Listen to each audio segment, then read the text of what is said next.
Cincin Perintah Kaisar Naga, Bab 5012 hingga 5017. Bersama suara serak, cerita berlanjut. Sebelum wanita berpakaian putih itu menyelesaikan kata-katanya, kabut hitam yang menyelimuti telah menyapu hingga 100 kaki jauhnya, dan suara mengerikan dari tulang yang bergesekan satu sama lain dapat terdengar dari kabut tersebut. Wajah Dewa Gila tiba-tiba berubah, dan badannya bergetar hebat. Itu adalah barisan depan pasukan iblis pemakan jiwa. Ratusan kerangka mengenakan baju besi compang camping perlahan berjalan keluar dari kabut hitam, dengan api hijau hantu menari-nari di rongga mata mereka yang kosong, dan pisau tulang di tangan mereka bersinar dengan cahaya dingin. Yang lebih mengerikan lagi adalah setiap kerangka itu dililit oleh puluhan garis hitam setipis rambut, dan ujung-ujung garis hitam ini menjorok ke kedalaman lautan kabut, seakan-akan dikendalikan oleh suatu eksistensi yang mengerikan. Si lalat Godfly terhuyung berdiri, menyeret lengannya yang patah, dan menyemburkan busa darah dari mulutnya, kutu kupret. Aku masih bisa membunuh. Para prajurit Rhino City yang tersisa berkumpul secara spontan, melindungi Sentian yang terluka di tengah.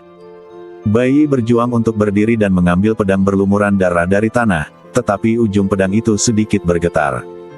Humazi menggertakkan giginya dan mengeluarkan selembar kertas jimat yang sudah menguning, yang merupakan jimat penyelamat hidupnya yang terakhir. Semuanya, saya khawatir kita harus mati di sini hari ini. Orang tua berjubah ungu itu tiba-tiba melemparkan segel guntur ke udara. Segel petir itu membengkak hingga ukuran 10 kaki tertiup angin, dan ular-ular listrik yang tak terhitung jumlahnya berenang di permukaannya. Saya telah menghabiskan 100 tahun kultivasi untuk menarik guntur ilahi 9 surga.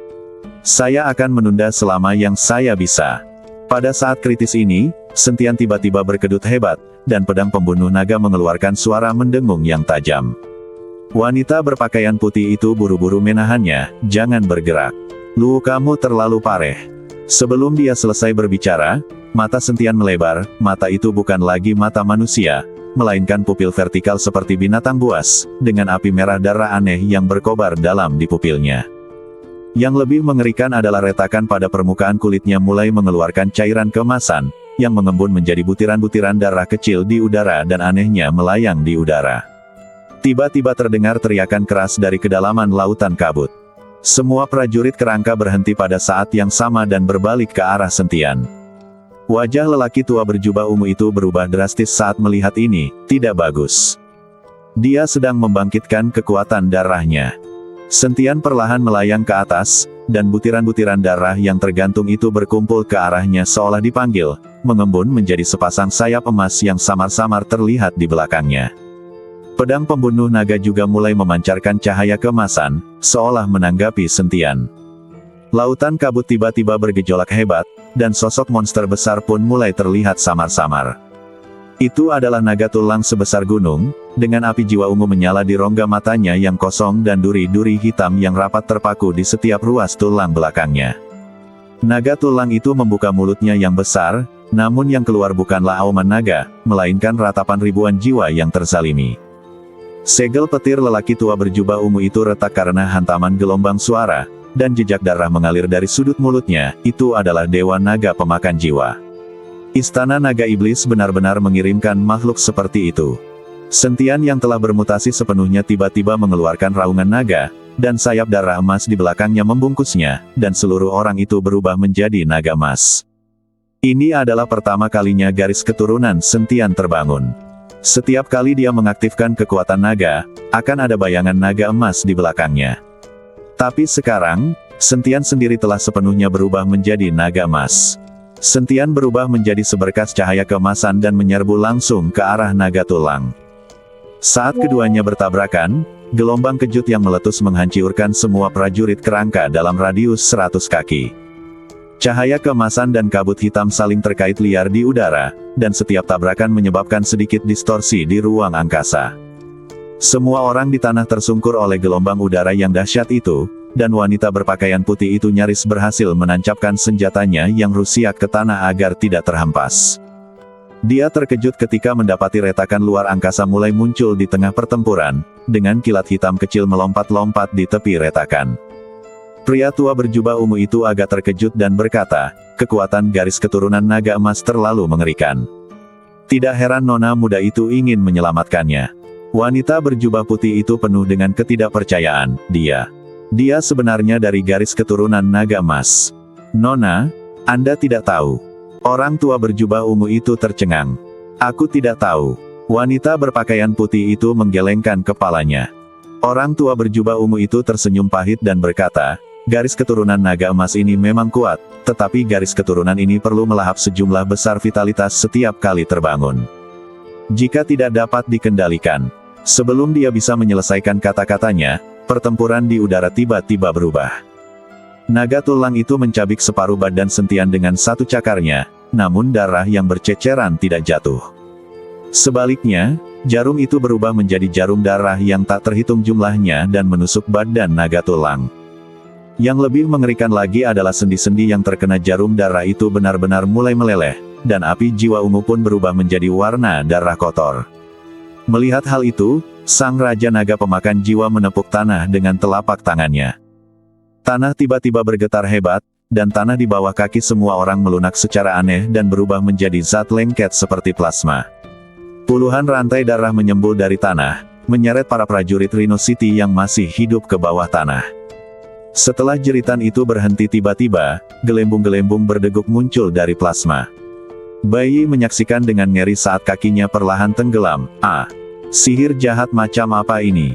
Orang tua berjubah ungu itu buru-buru membuat gerakan tangan, dan energi yang tersisa dari segel guntur membentuk perisai untuk mengangkat semua orang. Itu bukan sihir jahat, itu penjara darah istana jiwa iblis. Naga tulang di udara mengeluarkan lolongan menyakitkan, dan bagian badannya yang terkontaminasi menyebar dengan cepat. Ratusan tentakel hitam tebal tiba-tiba terbentang dari kedalaman lautan kabut. Tentakel ini ditutupi dengan mulut seperti cangkir hisap, dengan panik menggigit inkarnasi Sentian yang berdarah. Setiap gigitan menghasilkan hujan darah yang sangat besar, tetapi darah itu segera menggerogoti tentakel dan menghasilkan semburan asap hijau. Seluruh medan perang tampaknya telah berubah menjadi pemandangan mimpi buruk. Langit terbelah menjadi dua bagian oleh kabut darah dan kabut hitam, dan tanah menjadi lautan darah yang bergolak.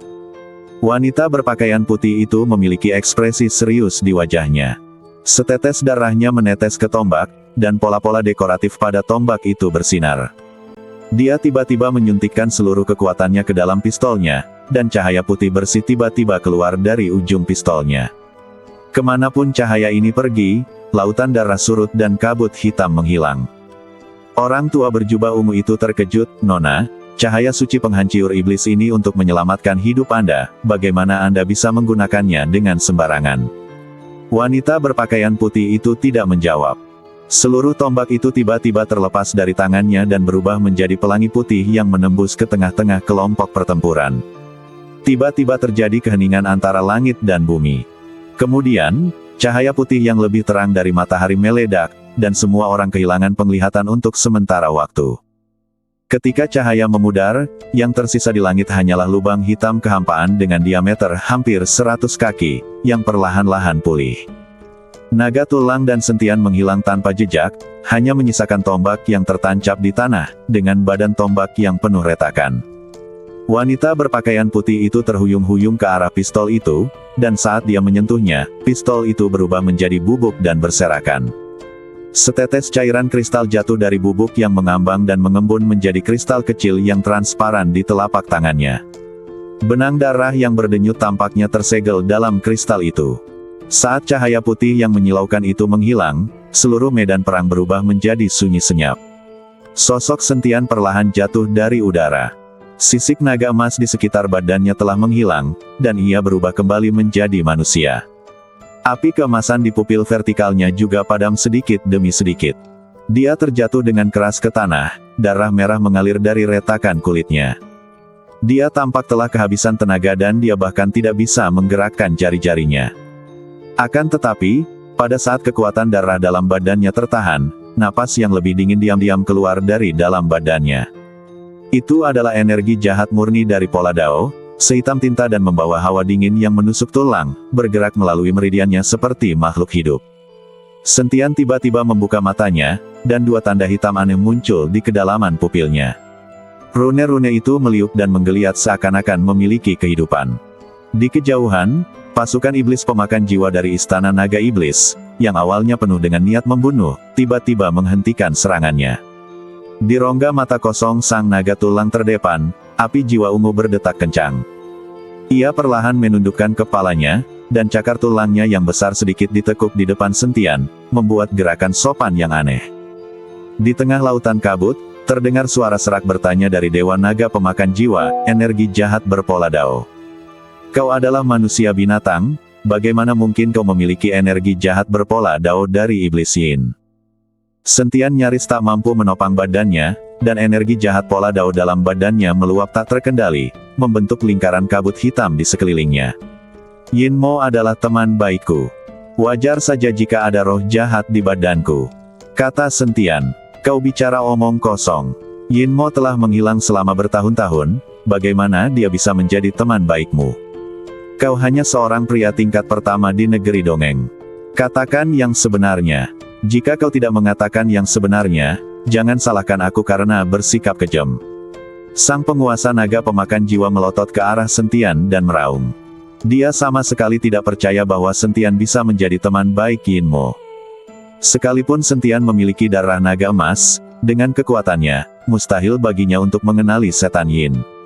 Terlebih lagi, setan Yin telah menghilang selama ribuan tahun. Konon, dia meninggal dalam peperangan antara dewa dan setan. Perkataan penguasa naga pemakan jiwa seketika membuat naga tulang dan prajurit kerangka bergerak maju perlahan, siap menyerang kapan saja. Lihat apa benda ini. Sentian langsung mengeluarkan busur Raja Dewa. Busur Raja Dewa muncul, dan semua roh jahat antara langit dan bumi langsung berkumpul menuju busur Raja Dewa. Busur Raja Dewa. Sang penguasa naga pemakan jiwa membelalakkan matanya. Tetapi saat ini, beberapa naga tulang siap menyerang Sentian. Berhenti. Penguasa naga pemakan jiwa berbicara dengan suara serak, dengan sedikit getaran logam yang menakutkan dalam suaranya. Berhenti, kalian semua. Sang naga tulang terdiam sejenak, api jiwanya berkedip-kedip, dan akhirnya ia perlahan mundur. Lautan kabut melonjak, dan prajurit kerangka yang tak terhitung jumlahnya mundur seperti air pasang, dan mereka benar-benar berhenti menyerang. Feng Xian dan yang lainnya menyaksikan pemandangan itu dengan takjub, sama sekali tidak dapat memahami mengapa pasukan iblis pemakan jiwa yang terkenal kejam itu akan mundur karena kata-kata Sentian. Aku tidak menyangka kamu ternyata adalah teman senior Yin Mo. Aku benar-benar minta maaf atas kesalahanku. Dewa Naga Pemakan Jiwa membungkuk sopan kepada Sentian, lalu bertanya, senior Yin Mo telah menghilang selama ribuan tahun. Aku ingin tahu di mana dia sekarang. Yin Mo telah kembali ke surga. Aku berencana untuk bermain dengannya nanti. Kata Sentian. Ternyata senior Yin Mo masih hidup. Sungguh keajaiban. Kata Dewa Naga Pemakan Jiwa dengan penuh emosi. Anda menyerang tiba-tiba, apakah Anda tahu bahwa Rhino City dan Flying Tiger City sedang bertempur, dan ingin meraup keuntungan? Sentian bertanya.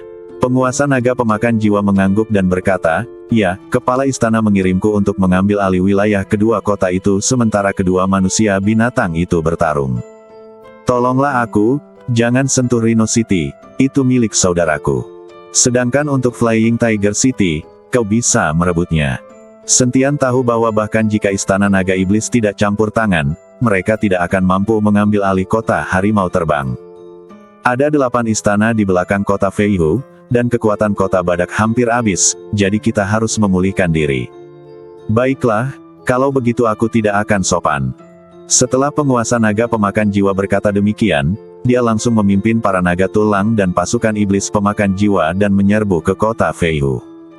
Jie Chong awalnya mengira dirinya telah lolos dari bencana, dan kini bernapas lega di kota utama.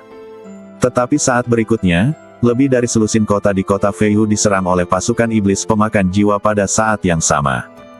Para prajurit kota Feihu telah menderita kerugian besar dalam pertempuran besar, dan mereka belum sempat beristirahat. Kali ini, mereka bukan tandingan pasukan iblis pemakan jiwa dan terbunuh sepenuhnya tanpa satu pun baju zirah tersisa. Bahkan para biksu Bisman di kota Feihu pun dibantai. Setelah Xie Chong mendapat berita itu, dia muntah darah dan hampir mati. Tidak ada cara lain, dia hanya bisa meminta bantuan Huo Zhao.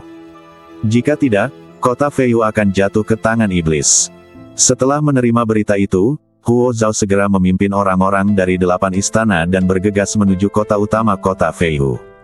Utusan patroli telah pergi, dan dia ingin kembali untuk membangun kembali badannya.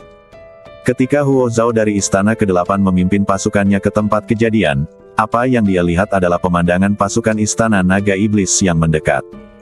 Dia sangat marah dan berteriak keras, "Selama kuilku ada di sini, kami tidak akan pernah membiarkan istana naga iblis menginjakan kaki di kota Feihu." Sang penguasa naga pemakan jiwa mengerutkan kening saat melihat Huo Zhao tiba-tiba muncul. "Apakah kamu dari kuil?" tanya sang dewa naga pemakan jiwa. "Ya, aku adalah penguasa aula ke-8 kuil ini." Huo Zhao mengangguk, "Kota harimau terbang telah diduduki oleh aula ke-8ku. Jika kalian, aula naga iblis, ingin menduduki wilayah itu, sebaiknya kalian memilih tempat lain. Menurutku, Rhino City bagus. Sekarang Rhino City sudah kuat di luar tetapi lemah di dalam. Kalian hanya perlu bergerak sedikit untuk menduduki Rhino City." Huo Zhao sebenarnya ingin balai naga iblis menduduki kota badak. Jika penguasa naga pemakan jiwa tidak bertemu Sentian dan mengetahui identitas Sentian, dia pasti benar-benar berniat menduduki kota harimau terbang dan kota badak. Wilayah ini adalah tempat ketiga ras kita bersaing untuk mendapatkan supremasi. Kalian para dewa selalu mengklaim bahwa kalian adalah ras keempat. Mengapa kalian ingin bersaing dengan kami untuk memperebutkan wilayah? Apakah menurutmu kuilmu akan tertarik pada kota para manusia binatang? Dewa naga pemakan jiwa hendak menyanjung Huo Zhao, yang mana membuat Huo Zhao malu. "Berhenti bicara omong kosong, keluar saja atau bertarung." Huo Zhao mendengus dingin. Kesombongan unik para dewa tidak akan membiarkan dia, penguasa istana ke-8, bersujud kepada para iblis. "Sial, ayo bertarung, siapa yang takut pada siapa?" Sang penguasa naga pemakan jiwa meraung. Perang akan segera pecah. Para biksu dari 8 istana mulai membentuk formasi untuk menghadapi musuh. Cahaya dari jimat, pedang terbang, dan senjata ajaib menerangi separuh langit. Naga tulang dari istana naga iblis mengeluarkan raungan yang memekakkan telinga, dan prajurit kerangka yang tak terhitung jumlahnya bergegas keluar dari lautan kabut. Kedua belah pihak terlibat dalam pertempuran brutal di langit di atas Flying Tiger City. Orang-orang dari istana naga iblis dan istana dewa saling bertarung. Feng Xian melihat ke arah kota utama kota Feihu dan berkata dengan ekspresi sedang menyaksikan kesenangan. Ini seperti guguk menggigit guguk lain, mulut keduanya penuh bulu. Hu Mazi tertawa. Tetapi si lalat Godfly merasa khawatir, dengan kepanikan di matanya. "Ada apa?" Sentian menatap si Godfly dan bertanya. "Saudaraku, aku khawatir istana naga iblis tidak sebanding dengan kuil dewa. Jika istana naga iblis dikalahkan dan kota harimau terbang masih diduduki oleh kuil dewa, maka kota badakku akan berada dalam bahaya.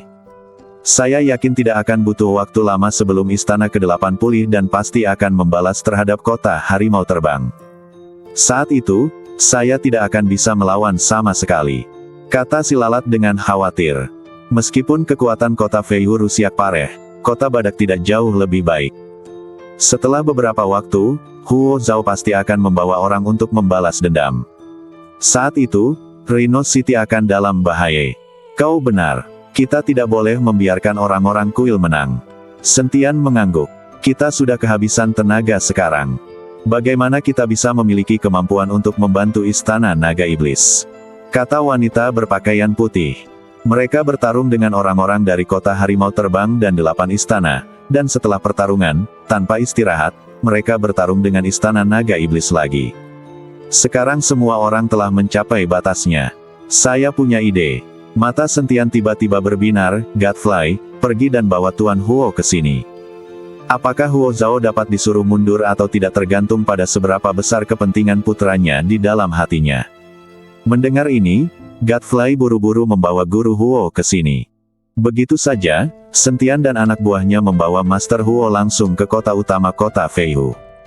Pada saat ini, pertempuran antara 8 istana dan Dewa Naga Pemakan Jiwa sangatlah sengit.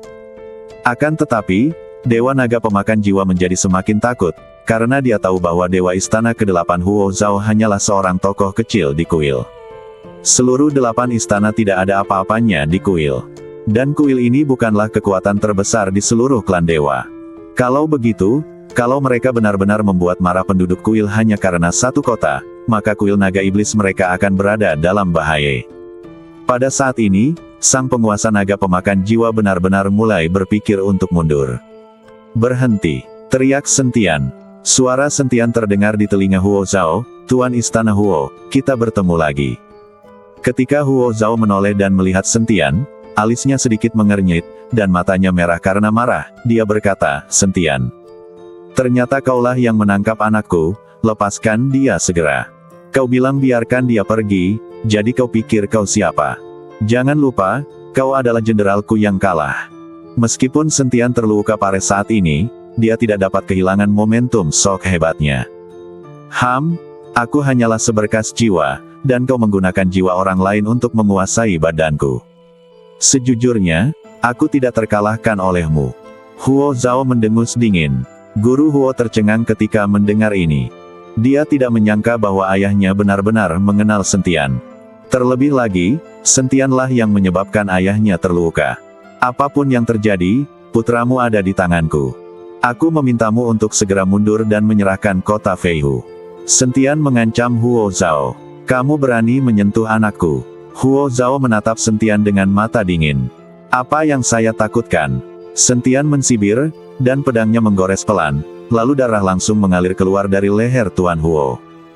"Yang kami inginkan hanyalah kota Feihu, tetapi Anda menginginkan nyawa putra Anda." "Ayah, selamatkan aku, ayah, selamatkan aku." Tuan Huo merasakan hawa dingin di lehernya dan buru-buru berteriak kepada Huo Zhao. Medan perang mengalami kebuntuan yang aneh. Wajah Huo Zhao berubah pucat dan tinjunya terkepal begitu keras hingga menimbulkan suara gemerincing. Xie Zong yang berdiri di samping, berkeringat deras. Dia paling takut kalau Huo Zhao tidak peduli dan akhirnya mundur. Kota Feihu ini miliknya. Apa yang akan dia lakukan jika Huo Zhao tidak peduli? Dia tahu bahwa jika kota Feihu hilang, nilainya sendiri pun akan hilang.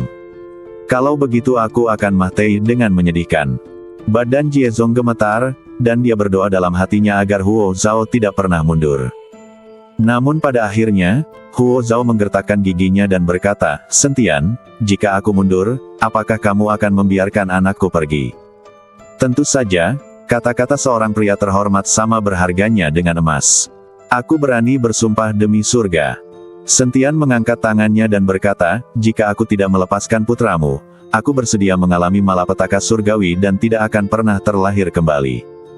Huo Zhao mendengarkan kata-kata Sentian, dan akhirnya dia melambaikan lengan bajunya dengan ganas. Semua orang di 8 istana, mundur. "Kepala istana Huo, jangan pergi, apa yang harus aku lakukan?" Melihat ini, Jie Chong ingin meminta Huo Zhao untuk tetap tinggal. Tetapi Huo Zhao bahkan tidak memandangnya dan langsung pergi. Jie Zong hanyalah bidak catur. Sekarang dia tidak berguna lagi, Huo Zhao tidak akan pernah memandangnya lagi. Mereka adalah para dewa. Mereka bahkan memandang rendah manusia bangsawan, apalagi para bismen. Saat pasukan 8 istana mundur, Xie Zong segera berlutut di tanah bersama prajurit kota Feihu yang tersisa. "Menyerah, kami menyerah." Jie Zong ingin menyerah dan mencari kesempatan untuk bertahan hidup. Akan tetapi, orang-orang dari istana naga iblis tidak menerimanya.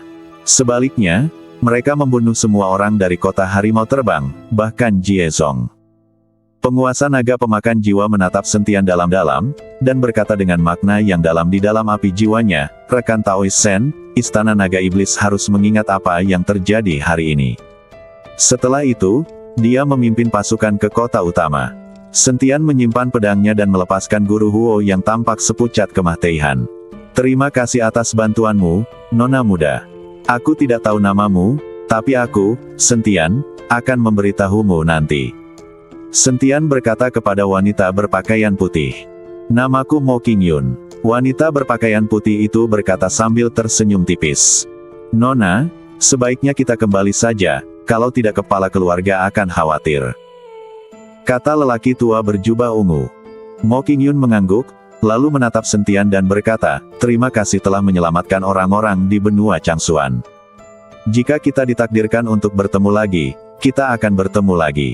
Setelah Mo Qingyun selesai berbicara, dia mengikuti pria tua berjubah ungu itu dan berencana untuk pergi. Tetapi ketika lelaki tua berjubah ungu itu perlahan membuka lubang hitam di kehampaan, wajah Mo Qingyun tiba-tiba berubah, dan kemudian seteguk darah menyembur keluar. "Nona," lelaki tua berjubah ungu itu terkejut. "Penatua Lei, mengingat kondisi fisikku saat ini, aku khawatir aku tidak akan bisa pulih untuk sementara waktu." Mo Qingyun berkata dengan ekspresi kesakitan. Melihat ini, lelaki tua berjubah ungu itu tidak dapat menahan diri untuk tidak menghela nafas dan berkata, "Kamu menggunakan cahaya suci pemecah iblis untuk menghancurkan tombak keluarga Mo, dan sekarang kamu terluka dan tidak dapat kembali. Bagaimana aku harus menjelaskannya kepada kepala keluarga? Penatua Lei, kembalilah dan tenangkan ayahku terlebih dahulu. Aku akan kembali setelah aku pulih dari luka-lukaku selama beberapa hari," kata Mo Qingyun. "Nona Mo, Anda terluka demi kami.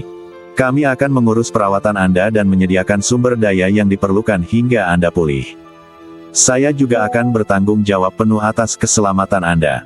Sentian memandang Mo Qingyun dan merasa sangat bersalah. "Penatua Lei, karena rekan Daois Shen telah berkata demikian, Anda dapat kembali tanpa perlu khawatir," Mo Qingyun berkata pada lelaki tua berjubah ungu. Orang tua berjubah ungu itu ragu-ragu sejenak, lalu akhirnya mengangguk dan berkata, "Baiklah, Nona, Anda harus berhati-hati." Setelah itu, lelaki tua berjubah ungu itu melambaikan tangannya dengan ringan, dan kilatan petir menyambar kehampaan. Kehampaan itu bergetar, badan lelaki tua berjubah ungu itu ditelan kegelapan dan lenyap dalam sekejap. "Ayo kita kembali juga." Sentian memimpin semua orang kembali ke Rhino City, sambil menyeret badannya yang lelah. Adapun Guru Huo, Sentian tidak membiarkannya pergi. Dia ingin menggunakan Guru Huo untuk mengancam Huo Zhao terlebih dahulu. Kalau tidak, jika kita melepaskan Guru Huo sekarang, Huo Zhao akan menyerang kita besok. Bagaimana mereka bisa bertahan dalam situasi seperti ini? Setelah kembali ke Rhino City, hal pertama yang dilakukan Sentian adalah merapikan badan si Urui. Adapun Nuo Qing, dia telah menghancurkan dirinya sendiri dan berubah menjadi abu, bahkan tidak meninggalkan mahiyat. Meskipun dia belum lama mengenal si Urui, Sentian selalu menganggapnya sebagai saudara di hatinya. Hu Mazi juga tampak sedih. Setelah periode kontak ini, Hu Mazi juga menerima si Urui. "Saudaraku, selamat menempuh perjalanan. Aku pasti akan membalaskan dendammu. Aku akan membunuh semua orang di Istana Ke-8. Sentian berkata dengan dingin sambil melihat mahiyat si Urui. "Baiklah, ini tidak bisa dihindari, jangan salahkan dirimu sendiri."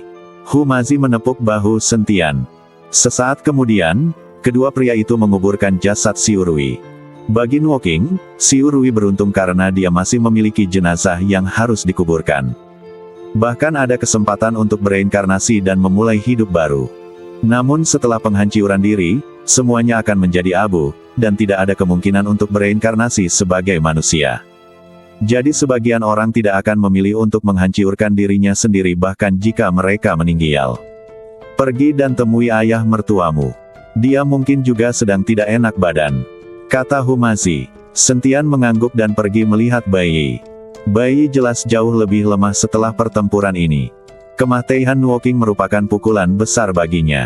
Melihat Sentian datang, Bai Yi memaksakan senyum dan berkata, "Menantu laki-lakiku tersayang, aku baik-baik saja. Aku telah hidup selama bertahun-tahun dan telah lama bersikap acuh tak acuh terhadap hidup dan mati. Jangan khawatirkan aku. Biarkan aku tenang selama beberapa hari dan beristirahatlah dengan baik." Sentian mengangguk, tidak berkata apa-apa, berbalik dan pergi. Setelah dia pergi, tangisan Bai Yi terdengar dari kamar. Meskipun Nuo Qing adalah bawahan, dia setia dan meledakkan dirinya untuk menyelamatkan Bai Yi. Bai Yi merasa sedih. Sentian pergi dan kemudian menemukan Mo Qingyun. Mo Qingyun dalam kondisi yang sangat buruk, wajahnya sedikit pucat, tetapi ketika dia melihat Sentian, dia masih memaksakan senyum. "Nona Mo, saya akan membawa Anda ke tempat yang akan membantu Anda pulih dari cedera Anda," Sentian berkata pada Mo Qingyun. "Kemana harus pergi?" Mo Qingyun bingung. "Anda akan tahu saat Anda sampai di sana," ucap Sentian, lalu dia melangkah maju dan menarik Mo Qingyun, lalu langsung masuk ke menara penekan iblis. Saat Mo Qingyun tiba di menara penekan setan, dia langsung tercengang. Karena ada batu abadi yang tak terhitung jumlahnya di menara penekan setan ini. Energi spiritual di dalam menara 1000 kali lebih padat daripada di luar. Bersambung.